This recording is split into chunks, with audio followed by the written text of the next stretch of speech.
we're picking it up under the normal schedule every week. There's been more garbage than normal because people are staying home more. So we have allocated only once every 2 weeks of picking up trash. That doesn't create the health issues that could from the garbages there. So this week we'll be picking up trash. Next week we will not. We'll be picking up garbage each week under the normal conditions that in rotation that we've had. Our police department has done an outstanding job trying to make sure that the rules and regulations that have been established by the state are adhered to. We're also working with the fire department to check and make sure people are not overcrowding any more than they have to. We will be going by the direction that we get from the state every day. We have been working diligently. Most of our businesses are complying with the rules and regulations that have been established by the state. We have found a few that we've had to check on. We've run into a few things where some young people have decided to play soccer. We had to stop and tell them they couldn't do that. It was no issue. They just didn't understand. We got that taken care of. We've had a few more call-ins about things, and we've checked every one of them out. Overwhelmingly, mostly all of our businesses that remain open are following the guidelines, especially in the food service area. Our large tenants, our drugstores, our grocery stores, most of them are separating, as they should within their locations.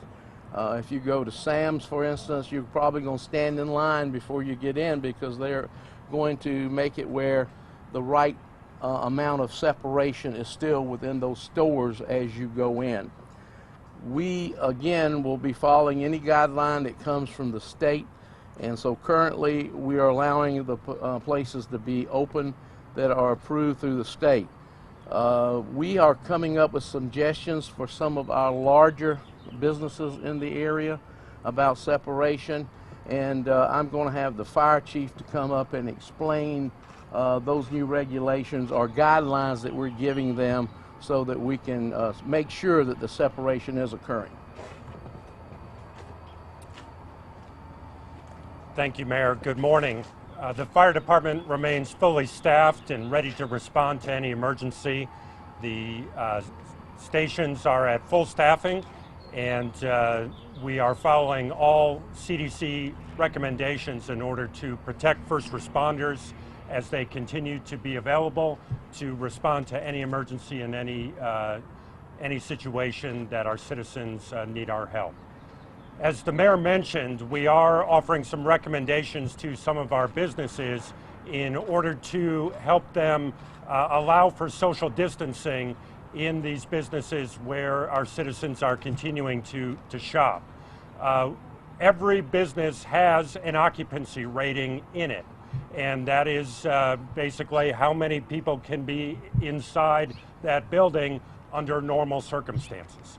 These are no longer normal circumstances. We're in a pandemic situation, and we're asking our businesses to voluntarily reduce their occupancy ratings. And what we're asking them to do is keep it less than 50% of their normal occupancy rating. So if they're rated at 200, don't let more than 100 people in your business at any one time.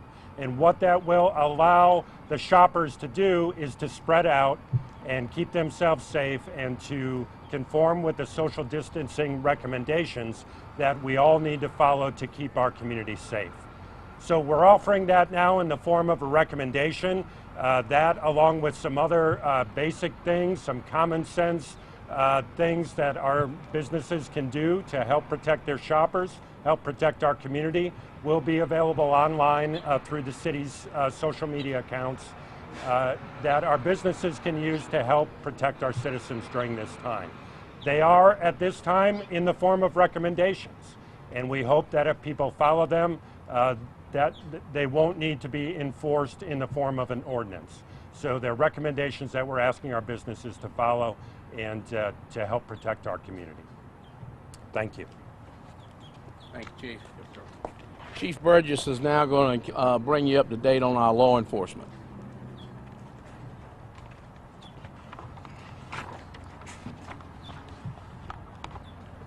Good morning. As the mayor stated, what we're trying to do as an agency as the police department is basically try to get as much information out to our community as much as we can, when we can, as often as we can. We're actually looking at taking an approach to actually visit all of our assisted living facilities in the city of North Charleston. We feel that the population there need as much information as we can give them. Most importantly, that we are, as an agency, there for them if there's a need arises. Also, to be able to provide information for them that the CDC provides, as well as any information that can help them along the way. What would happen is our neighborhood resource officers will go out to each and every facility. And with the mayor's office, we've actually created a form. This form will have that officer's name and badge number and contact information. That also will go to the door, ask for the manager or the owner to come outside, speak with that manager or the owner, and actually give them as much information as they can as the police officer about that we're out here out in the streets, we're working. If there's a need to call us, you can call us anytime. Also in this form, it gives you information from the CDC, how to handle the COVID-19. And at the bottom, stress and coping with stress. A lot of folks at the elderly centers, come into stressful situations. So we want to be able to provide information to them so that help them to be able to cope better. And if there's a need arises, they can always call us. Now, as you can tell, when you look to the right, on the right corner, we're going to actually be performing a roll call. What we have done with the mayor's, his advice is to actually have all roll calls virtual. None of our officers are coming inside City Hall. What they're doing is either we're contacting them by the supervisor over the laptop in the cars, or we're actually meeting here to spread out, practicing social distancing ourselves to be able to give them information about crime trends, things that they need to do during their daily tour of duty. So you will see that here on the right side. They will actually talk about this and anything that law enforcement officers need to do today. Thank you.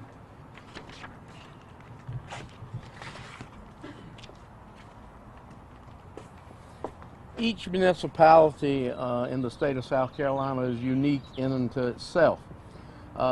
We are probably one of the most unique cities in the state of South Carolina. We're a pass-through city. Interstate 26, 526 both go through us. A lot of the people that are working in the medical professions in downtown Charleston do not live in downtown Charleston. So they rely on coming through us to get to work, to provide the health care that they can all over the area. And that goes all the way. If you live west of Ashley and you want to go to East Cooper, normally you're going to have to come through us, and vice versa. The same thing, if you live in Somerville and you want to go downtown Charleston and you work in the healthcare facilities, you're going to have to come through us. And so we're working and following the guidelines that the state has given us because of the major thoroughfares that we have. We do not have a true downtown like a lot of the cities that we have in the area. We have clusters of shopping. We have shopping all along Rivers Avenue, but not in large amounts except when you get to the mall. We have the development that has occurred in the old village, but most of those are food service industry people that are only taking deliveries and are allowing people to come by and pick up orders. And so we feel that our people are complying very well. We have run into the issue, we believe, in some of the large boxes that they need more separation, and that's what we're going to be telling them and getting that information to them. If they do not comply, then we will deal with it accordingly. But all things that come through the state and recommendations and mandated by the state, we will adhere to. But until that happens, we will allow people to still drive through our community, come through our community. We will allow all the stores that are allowed under the current regulations of the state to operate to continue to operate. We will take any questions that you have. Yes, ma'am. Michael Hickson with Live 5.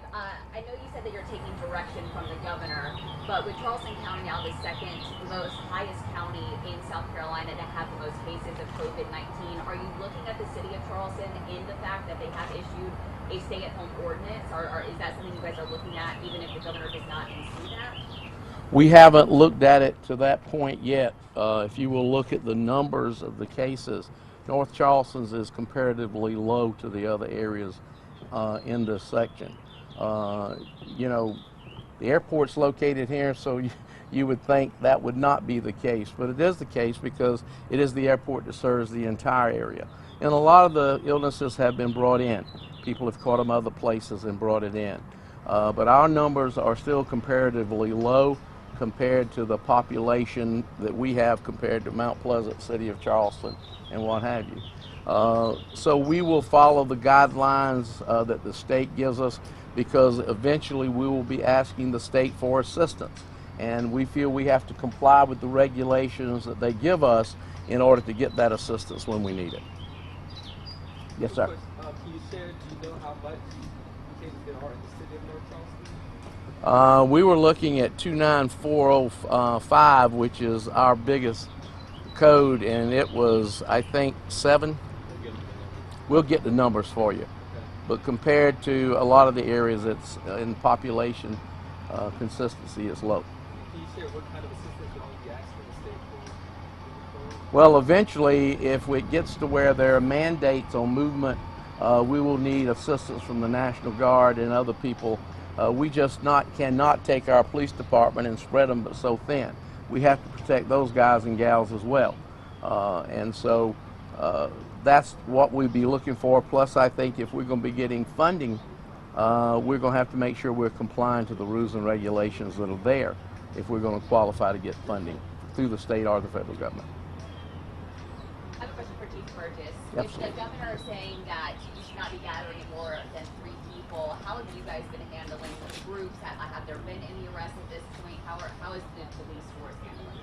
Well, our citizens are being encouraged by the mayor to call if they see anything suspicious. We've got several calls about people hanging out at parks, which are closed, and other areas, and we actually simply go to them and advise them about the governor's orders, and they disperse. We haven't, at this point in time, arrested or cited anybody that has actually gone against the governor's orders. So none at this time. All we do is try to practice community policing. You have to do this before these things happen. And because what we were doing in the past, now that when we go out to folks, we can easily speak with them and they understand that it's for the best for them and for the city. And Chief sorry. You were talking about you were encouraging businesses not to occupy about 50% of what their occupancy rate is. When you have institutions like Boeing, we have had a lot of complaints from Boeing employees saying they're still operating as normal. What are your guidelines for them? So what we're talking about, the recommendations we're offering are for stores and businesses not in the industrial environment. So, and the reason for that is to give shoppers the opportunity to be able to spread out and follow social distancing there and within the businesses themselves to allow shoppers to separate and be able to follow the social distancing recommendations that have been provided to us. So at this point, you have not given any recommendations or guidelines to industrial plants or anything like that? That is separate from what we're considering in the recommendations we're providing at this time. For Boeing employees who have contacted us, what would be your advisement to them, I guess? Just go with what their company says? Follow the recommendations from CDC and DHEC, and that's what we're following, and that's what we're recommending as well. I know another area we saw a lot of lines was the DMV, especially last week. I know the state DMV is trying to issue some guidelines of not allowing people in per person that's working, but outside, I mean, they can't really handle anything. Is that something you guys are responding to as well? We have not been aware of that particular business, but that's something that we can keep an eye on and address if need be. Chief Burgess, do you have anything to add to that? Oh, no. I just wanted to say, when that happens, we contact the Department of Public Safety, and they'll handle that. Yes. And I know they've been trying to establish guidelines where you make appointments. And that's how you go to get in instead of building the lines like they used to. So they're trying to comply with keeping the distancing as well. The walk-ups that come without an appointment will be asked to leave until they make an appointment and come back. Have you felt overall the city of Charleston and the people who live in the city of Charleston have been abiding by the rules and taking heed? Well, I know the people in North Charleston, the overwhelming majority have. Our patrol will tell you that we don't see clusters of people gathering and things of that nature, and that's the utmost that we're trying to do. And I know the restaurants are complying with the pickup rules, and I think if we're going to keep those things operational, we can close different things that can be mandated to close, but there's some things that are going to have to stay open. And with that happening, we just have to make sure that everybody's complying to the rules. Most people that we've run into that we have issues with really understand once we explain to them what's going on. I think sometimes people just don't have a true understanding of what happens. We had a call recently where a family had gathered in their home, and it was probably 15 or so people. Well, if they're gathering in their home and it's a family, we really don't have the ability to do anything about that. Now, if they were out in the yard and they were making noise and creating a disturbance or not keeping that distance separation outdoors, if we witness that, then we will ask them to adhere to the guidelines. Yes, sir. And you mentioned earlier the parks were officially closed. Yesterday, I know several of the gates were still open and folks were still at the parks fishing and things like that. I mean, for the most part, they were socially distancing. They don't cluster them up to this one. But are there plans to actually close the gates at any of the parks to keep folks from coming in, or is it just relying on them to know that they're closing? I will get with the chiefs and see what recommendation they make to closing that. One of the reasons they stay open, if you go to Westcott or somewhere like that, the doggy park is still out there. And so people getting to use it to take their dogs out there to exercise, it doesn't comply management of that. And you've got to get in the park to get to it. So I think it's something we will have to make a decision on if there's abuse that is taking effect where people are getting too close and gathering.